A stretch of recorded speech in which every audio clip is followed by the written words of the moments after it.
Le constat que l'on peut faire sur le monde, c'est qu'il ne va pas très bien, qu'on le veuille ou non. Il ne va pas très bien, pourquoi? Parce qu'en fait, la planète que nous avons, elle est quand même extrêmement malade de nous. Il y a une petite histoire comme ça, imaginez une planète qui connaissaient notre planète et qui se sont perdues de vue dans l'espace sidéral, évidemment, dans la grande immensité de l'espace sidéral. Et un jour, elles se retrouvent.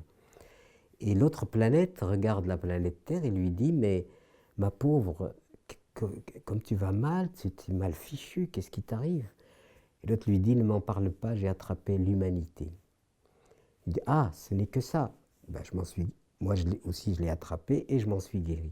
Aujourd'hui, la planète est malade de l'humanité. Voilà, c'est-à-dire que nous détruisons tous les jours, nous polluons les terres qui nous nourrissent tous les jours, tous les ans, des tonnes et des tonnes et des milliers de tonnes d'engrais chimiques dans les sols, de pesticides dans les environnements. L'eau que nous buvons, ben, elle est devenue insalubre.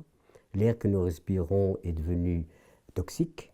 Et on continue, on continue, on continue. C'est-à-dire qu'en fait, nous sommes dans un processus d'auto-élimination de nous-mêmes, puisque nous sapons, nous coupons en quelque sorte les piliers et tout ce qui intervient pour maintenir la vie, nous le détruisons. Donc le bilan écologique est terrifiant.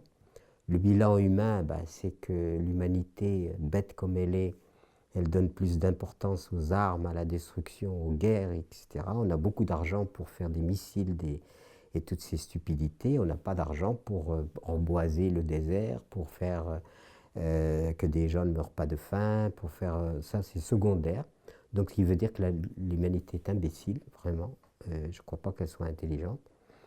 Et donc, le bilan général, il n'y a qu'à ouvrir la radio et chaque jour, on a ce qu'on appelle les nouvelles, et les nouvelles ne sont vraiment pas bonnes parce qu'il y a beaucoup, beaucoup de souffrance, beaucoup de destruction, beaucoup de violence, beaucoup de... Voilà. Et l'écologie qui concerne absolument tout le monde, elle concerne aussi bien les présidents de la République que le balayeur et que n'importe qui, eh bien, elle est considérée comme une question subsidiaire. C'est-à-dire qu'on prend l'écologie, alors que l'écologie devrait être vraiment ce qui devrait être dans la conscience collective, comme une réalité nous concernant tous et concernant notre survie et celle de nos enfants qui arrivent, ben c'est considéré comme une question subsidiaire. Et c'est là où on s'aperçoit que l'humanité n'est pas intelligente, ni les politiques. Pour qu'il y ait ce changement humain, je dirais qu'il y a un lieu qui est privilégié, c'est l'éducation des enfants. Pourquoi continuer à éduquer les enfants dans la compétitivité? Et on a l'impression qu'on prépare le jeune enfant à être un adulte adapté au système. Et donc, on le fait dès tout petit, on lui apprend la compétitivité au lieu de lui apprendre la coopération, au lieu de lui apprendre à comprendre la nature, à aimer la nature. Donc aujourd'hui, bah, il y a à prendre déjà conscience de notre inconscience et après cela, bah, envisager quand même un avenir qui soit fondé sur des vérités incontournables. Et je dirais, est-ce que nous avons besoin de la nature? Oui. Est-ce que la nature a besoin de nous? Non. Elle s'est passée de nous. Quand on prend la planète et qu'on met un temps, disons, on a tenté de dire sur 24 heures de la création de la planète, bien, où nous en sommes nous, ben, nous sommes une minute et demie à 2 minutes. Donc la planète s'est passée de nous jusque-là. Ben, non seulement les OGM vont affamer l'humanité, ils vont l'affamer. Parce que quand vous avez une semence à laquelle vous avez tout le temps recours, qui ne reproduit pas, que vous êtes obligé de renouveler, vous affamez les gens. C'est pas nourrir. L'humanité ne pourra se nourrir qu'avec, comme elle l'a fait jusqu'à maintenant. On n'a pas attendu Monsanto et compagnie. Sinon, l'humanité se serait éteinte depuis longtemps si Monsanto était le sauveur. Au contraire, Monsanto et toutes c'est dramatique parce qu'ils commettent un attentat très grave contre l'humanité. C'est au contraire avec ça qu'on va affamer les gens.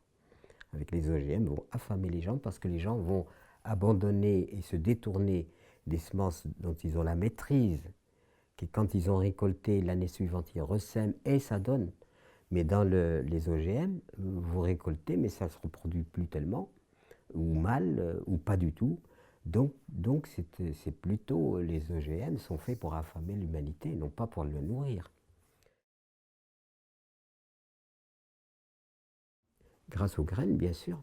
Parce que la graine, elle a cette possibilité, cette potentialité extraordinaire, c'est que dans un grain de blé, avec un grain de blé, on peut nourrir l'humanité.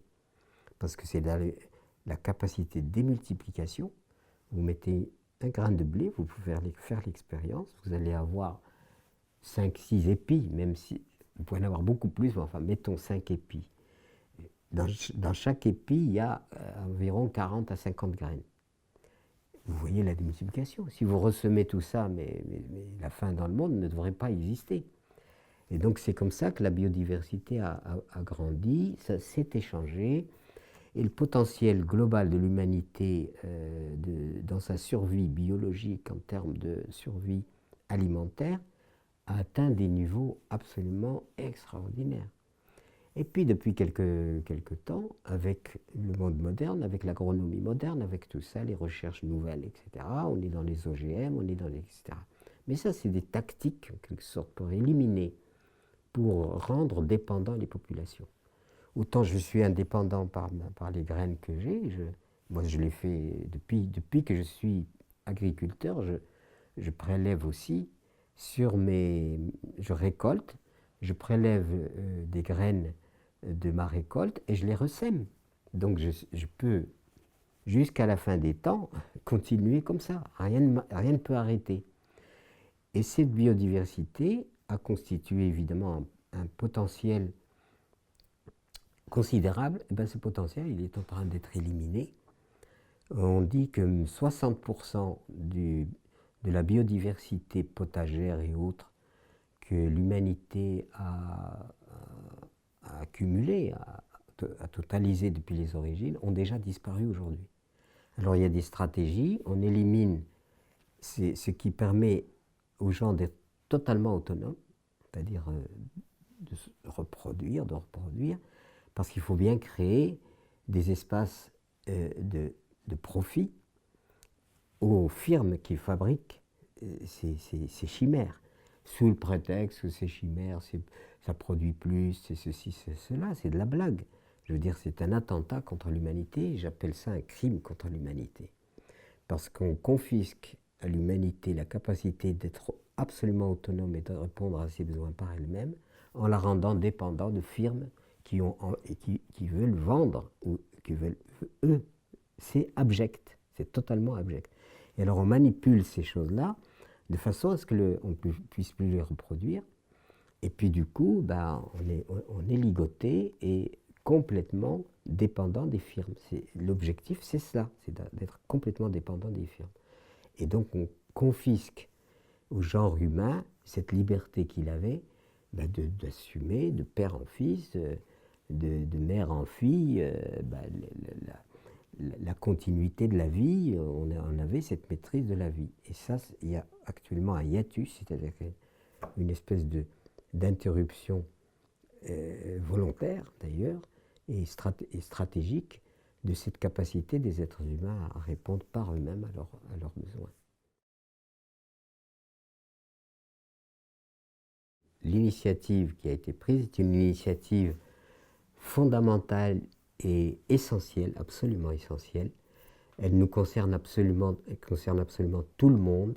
C'est une question de vie ou de mort, j'irai jusque-là, de notre civilisation, de notre histoire.